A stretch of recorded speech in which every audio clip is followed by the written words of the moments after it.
Winemaker for Mauritson Winery, and first and foremost want to say thank you very much to Capital Grille for having our Loam Cabernet on the core list. We could not be more excited about that, and I thought since I can certainly not get to all 44 Capital Grilles by the time the wine hits the program, if maybe one or two of them, we would do video staff training.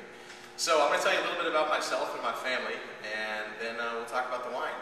My family is one of the oldest farming families in all of Sonoma County. We've been growing grapes here since the 1860s, but have always been just grape growers.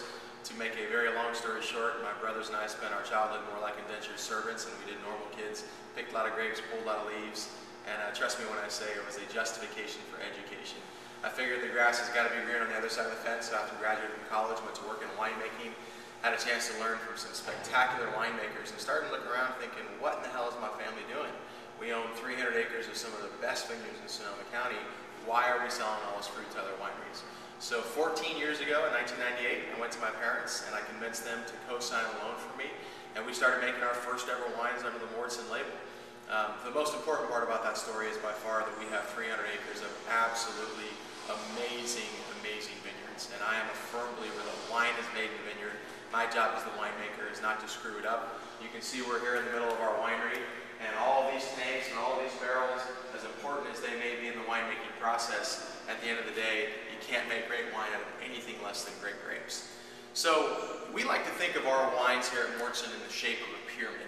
And at the bottom rung of the pyramid, and this has nothing to do with quality, but at the bottom of the pyramid is our Mauritson wines. These are our appellation wines. And what we think of, if you think about that pyramid, is the bottom is the broader expression of place. And I think that a wine should never be anything more than an incredible expression of the place it comes from, and that may be as broad as Sonoma County or Dry Creek Valley or Alexander Valley, or it may be more succinct like a single vineyard wine. So the bottom rung of our pyramid are appellation wines. We make Sauvignon Blanc from Dry Creek Valley, Chardonnay from Alexander Valley, Dry Creek Zin, and a Sonoma County Cabernet. The next ring up the pyramid is our single vineyard wines. My family is the largest vineyard owners in the Rockpile appellation. That's actually part of our original estate, so we have owned and farmed that piece of property for 6 generations. And we make nothing but single vineyard wines from our Rockpile property. And I just think that that is certainly a more succinct expression of place and time, of terroir, if you will. But I also believe that there's another step up in the pyramid, the pinnacle of the pyramid. And in our opinion, what that is single soil wines. And so what we've been doing for a couple of years now at Mauritson is making single soil wines. Now, as crazy as that may sound, what we really view it as is taking a Burgundian approach to California Cabernet. My family grows Cabernet in 23 different subclassifications of loam soil. And trust me when I say that not all soils are created equal. You know, after looking at every single one of those blocks and harvesting the fruit based on the different soil composition, that became very apparent to us. And in our opinion, there was really only 5 soils that we felt were Grand Cru soils. So what we decided to do was to make 3 single soil wines. We unfortunately couldn't make 5 due to some trademark issues. So we made the Cloud, the Facetas, and the Souther.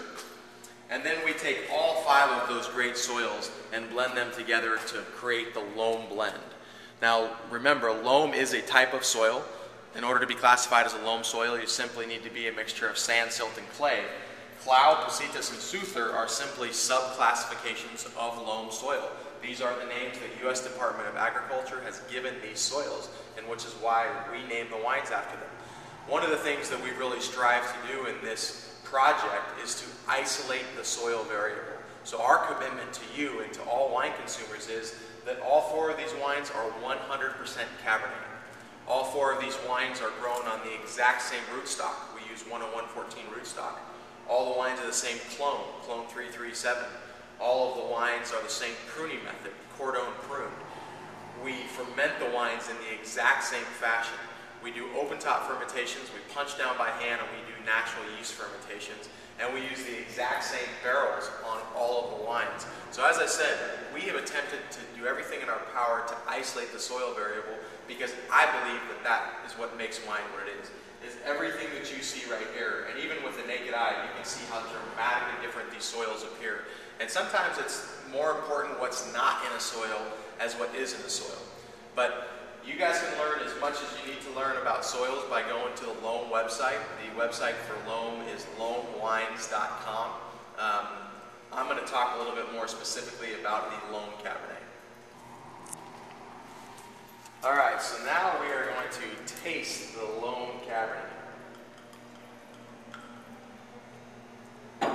You know, Loam is it's just such an incredible wine. I think that when you can take the best attributes of all the different soils in Sonoma County and blend them together, you get a truly magical combination. And I think what amazes me most about this Cabernet year in and year out is its seamlessness. You know, being 100% Cabernet, you might expect it to be really big and broad-shouldered and have some aggressive tannins, but it doesn't. You can take, you know, the finesse of the Souther, the structure of Positas, you know, the high-tone fruit characteristics from the Cloud, and blend all those together to make an absolutely seamless Cabernet. When I taste the Loam, you know, the first thing that jumps out to me is the amazing fruit to it. You know, in the nose, you get the beautiful oak nuances. There's a richness. There's a coffee, a vanilla component to it. But there's a very, very complex fruit structure. You're going to get some of that high-tone big cherry characteristic, and I think in the right out of the gates when you stick your nose in the glass, but it's going to settle into a darker fruit, and I think you go through almost a layer where you get this blackberry characteristic into the cassis.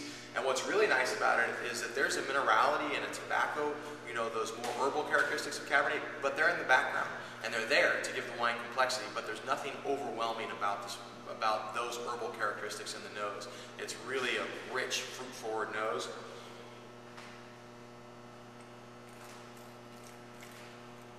On the palate, again, the thing that strikes me the most is just how even the mouthfeel is. I mean, absolutely beautiful, soft, silky tannins from front to back. Now, granted, this is 100% Cabernet. The wine is going to age beautifully, but there's nothing aggressive about it. There's nothing green. There's no herbaceous tannins about it. You know, it drinks incredibly well. And I'm a firm believer that if you're going to take something like Cabernet, especially when it's 100% Cabernet, and pair it with food, I want to have a little bit higher fat content in my foods. And so I think of this as being more of a ribeye wine versus a filet. Now, if you had the Souther on the list, this is a little bit softer style, so to me this is more of a filet wine. But the Loam, you know, I'm all about doing a ribeye with this. You know, one of the things that we haven't talked about is the fact that these are extremely small production wines, and that's just the nature of dealing with single soils. With our commitment to only making, you know, Cabernet from the Souther soil, in this Cabernet vineyard, we only have 11 rows that are in that soil. So our production is extremely limited as to how much we can make.